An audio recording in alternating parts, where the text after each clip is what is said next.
Bu gün həm öz uşaqlarım xəstə olduğuna görə, həm də bacımın ailəsində uşaqlar özü xəstə olduğuna görə iri bir qazanla su bişirməyə qərarına gəldim. Mən keçən dəfə bu supla mukbang çəkəndə çox adam soruşmuşdu ki, bəs nə qəşəng alınıb da aynura burada. Keçən dəfəkindən fərqli olaraq bu dəfəki supun içərisinə sarımsaq da əlavə elədim. Su bişirəndə həmişə elədiyim səhvlərdən biri o idi ki, kartofu atan kimi ardıca vermişeyli də atırdım.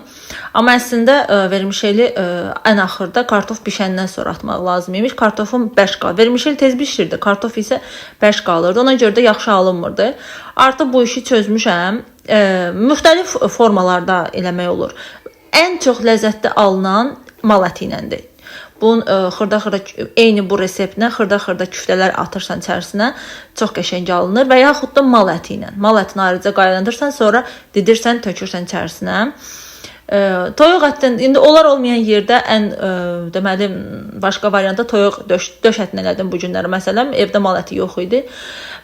Evdə ət olmayanda isə şeylə eləyirəm, pripravalarla. Suplar üçün olan xüsusi pripravalar var. Ha, ondan yemək, duz, istiyot falan heç sən qarışdırmıram o zaman içərisinə.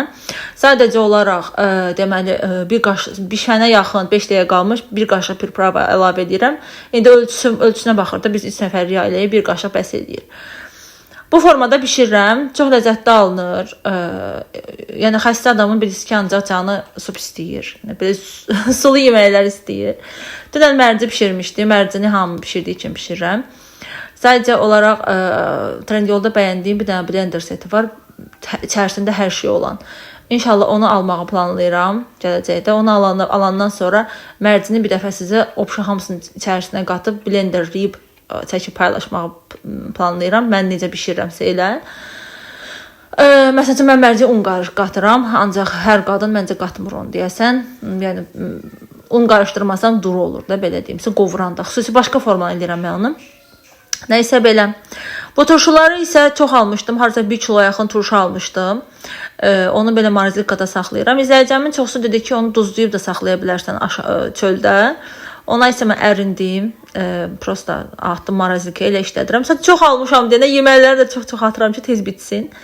Axırda isə belə bir sup alındı. İstəsə sizə pişirə bilərsiniz.